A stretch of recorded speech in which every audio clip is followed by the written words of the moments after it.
Un cœur perdu. Ce titre de Renaud, extrait de son album Boucan d'enfer sorti en 2002, pourrait aussi convenir pour décrire la détresse dans laquelle se trouve le chanteur au moment de sa rencontre avec Roman Serda, qui fête ses 52 ans ce dimanche 26 février. Nous sommes à l'automne 1999, dans le 6e arrondissement de Paris, devenu le QG de l'artiste. Ce dernier regoute depuis peu au célibat.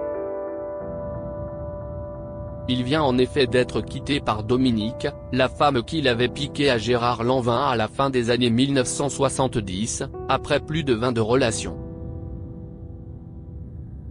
L'intéressé, qui lui a permis de devenir père d'une petite fille prénommée Lolita, ne supporte plus de le voir sombrer dans l'alcool.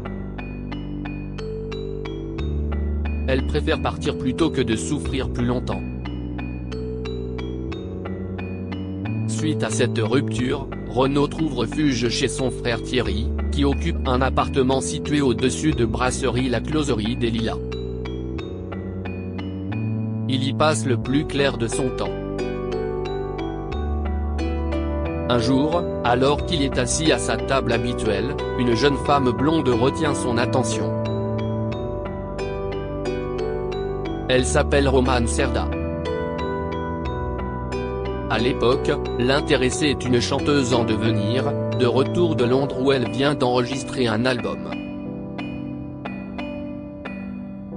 Mais elle peine encore à percer. Pour elle, cette brasserie n'est autre que le lieu d'un rendez-vous professionnel. Elle est avec un directeur de maison de disques pour parler de sa carrière. À peine installée, entre les nuages de fumée qui se disséminent un peu partout dans le café, un regard la captive aussitôt. Si est celui de Renaud. Il y avait de la fumée partout autour de lui, mais je voyais ses yeux, c'était très puissant, se remémore-t-elle dans le documentaire Renaud, toujours debout diffusé sur C8 en 2019. Elle parle d'un regard bleu hyper clair, et hyper vif, et frais finalement.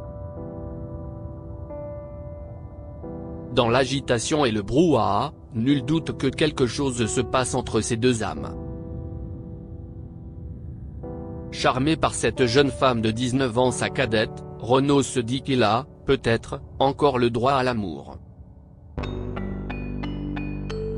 Supérieur à Renaud, qui sont les femmes qui ont compté dans sa vie? Renaud, un mauvais dragueur bien décidé à ne pas laisser s'envoler sa chance, Renaud va tenter une première approche. Mais le chanteur se révèle être un piètre dragueur. Si est en tout ce que pense Roman Serda, qui se souvient d'un plan dragade de balle, lorsqu'elle évoque cette première rencontre avec le chanteur, dans l'émission chez Jordan, en mars 2022. Pendant que le directeur de maison de disques avec lequel elle a rendez-vous va saluer Renaud, elle reste en retrait et part s'asseoir une table. Quelques instants plus tard, une femme s'approche d'elle et lui souffle, « Renaud voudrait vous écrire 12 chansons ». Une démarche un brin culottée, qui la laisse d'abord sans voix. Si est quoi cette approche? Pourquoi il a besoin d'un messager, Renaud? Il a besoin d'un message pour me parler? S'interroge alors la chanteuse.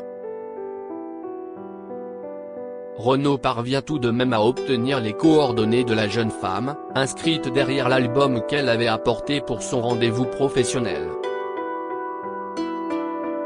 Le temps passe, le téléphone ne sonne pas. Roman Serda commence à douter. Quelques jours après leur rencontre à la Closerie des Lilas, elle finit par recevoir un mail enflammé où il, là, vous voit, on part sur ce principe-là, s'écrire des mailles, se vous voyez, s'écrire des poèmes. Se souvient la chanteuse auprès de Jordan Deluxe. Bloqué sur sa première impression, pensant que Renaud n'est qu'un goujat, Roman Serda tient à prendre son temps. j'ai lutté, ça a pris du temps, avoue-t-elle. D'autant que contrairement à ce qu'il laisse transparaître dans ses écrits, lorsqu'ils se voyaient, Renaud ne semblait pas très réceptif. Le début d'une collaboration artistique, la star finit par faire des efforts, Romane Cerda, elle, succombe. En 2003, le couple emménage ensemble dans le 14e arrondissement de Paris.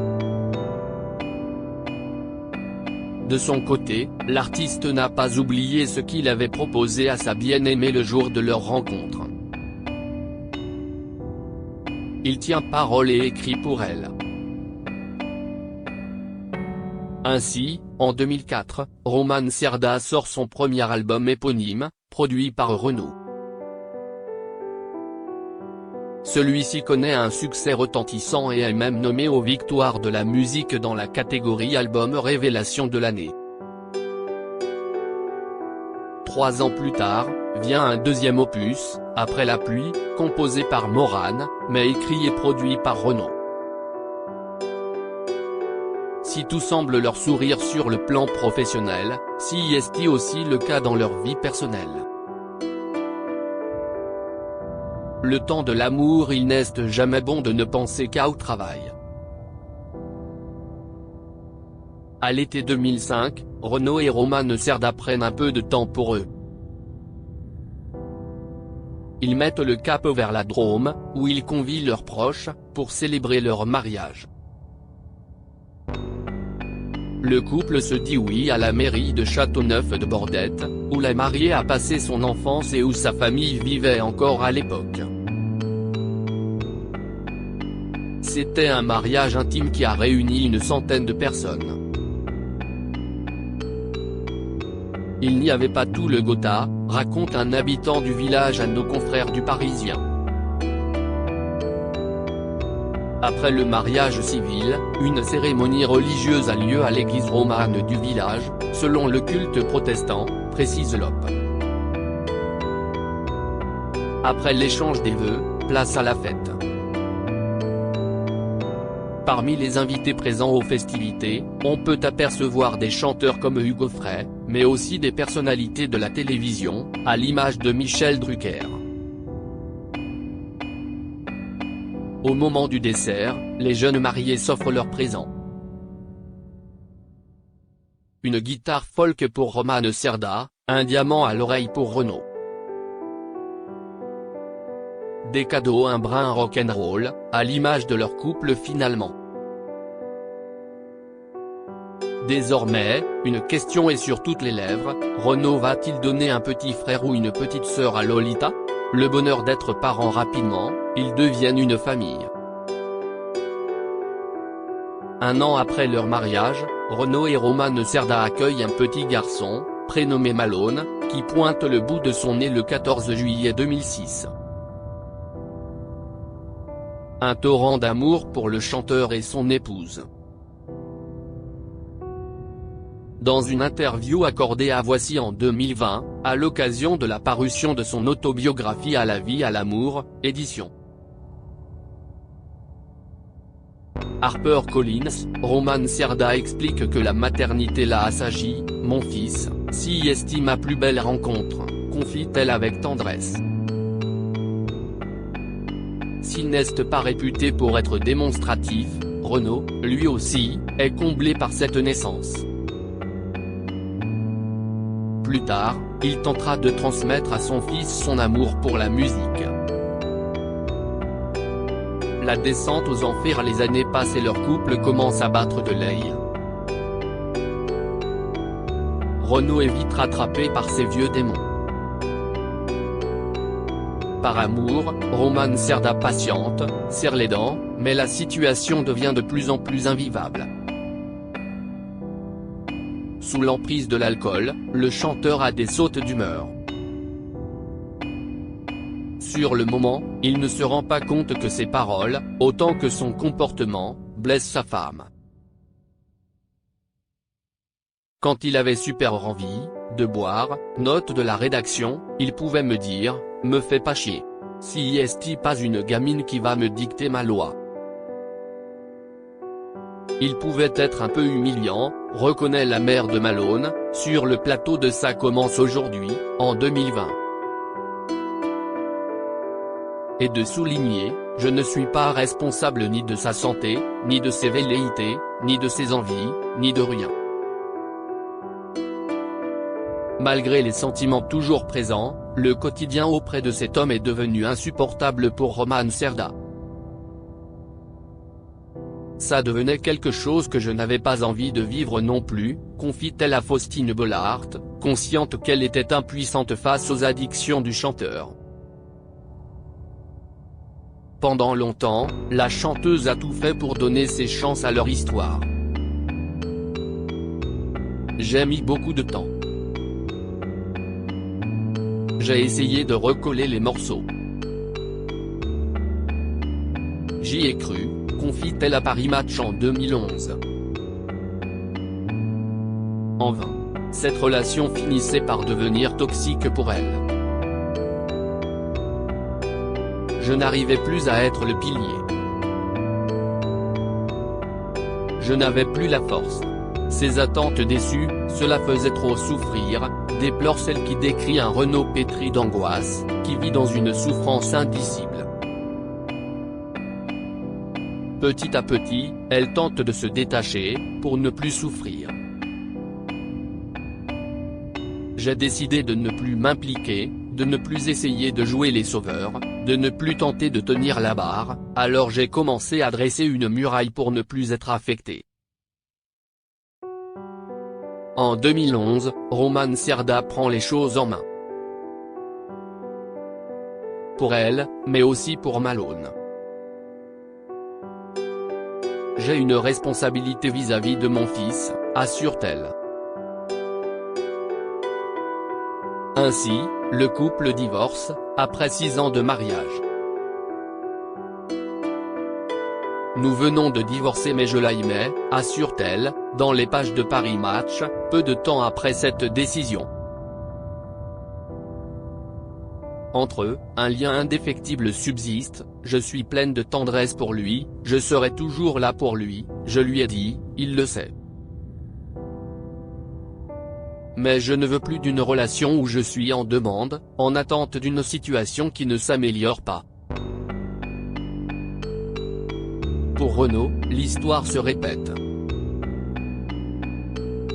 Les deux ex vont rester proches malgré la rupture, aussi brutale soit-elle, Renaud et Roman Cerda vont rester liés. On s'appelle environ 2 fois par jour, tous les jours. On a toujours besoin l'un de l'autre. Le lien qui nous unit ne pourra jamais être rompu. Entre nous, il y a Malone, notre fils, évidemment, mais il reste aussi beaucoup d'amour, malgré tout, raconte-t-elle, à Gala, en 2015. Encore très attaché à la mère de son fils, Renaud tente même de lui redemander sa main. Il a envie d'être le seul et l'unique, un peu, je pense. Il m'a demandé. Il m'a dit, t'as quitté ton mec, on se remarie cet été, révèle-t-elle, dans l'émission L'Instant de Luxe, en 2021. Un numéro qu'il avait déjà fait à Dominique, laquelle n'avait pu s'empêcher d'éclater de rire, se souvient Renaud auprès du Point. Mais pour Roman Cerda, cette histoire appartient au passé. C'est trop difficile de vivre avec quelqu'un qui est à la merci d'une puissance plus forte que tout et qui l'entraîne dans des abîmes terribles. On ne peut pas demander de l'attention pour soi, ni même pour un enfant à quelqu'un qui va mal. J'en ris, j'en pleure mais c'est sans issue, regrette-t-elle dans les pages de Gala. Retiré à L'Isle-sur-la-Sorgue, dans le Vaucluse, celui qui est désormais grand-père voit moins son fils, qui vit à 700 km de là. Dès qu'il est là, on se voit, il voit son fils de toute façon dès qu'il peut, assure Roman Cerda à Jordan de Luxe en 2021. et d'insister, il a besoin de voir son fils. Et forcément, la distance complique les choses, comme l'explique l'interprète de Morgane de Toi auprès de Paris Match en 2019. Je ne suis pas le père parfait. Il vit avec sa mère, moi je suis la majorité du temps dans le sud. Ça complique les choses entre nous, admet-il. Si Roman Cerda a longtemps souffert d'être enfermé dans la case femme de, il est sans aucun doute sa plus belle histoire d'amour. Mais la vie continue. Lui rencontre d'autres femmes, elle d'autres hommes. Mais au fond d'elle, Roman Cerda le reconnaît elle-même, Renaud reste l'homme de ma vie. Crédit photo, @bestimage direction artistique gala.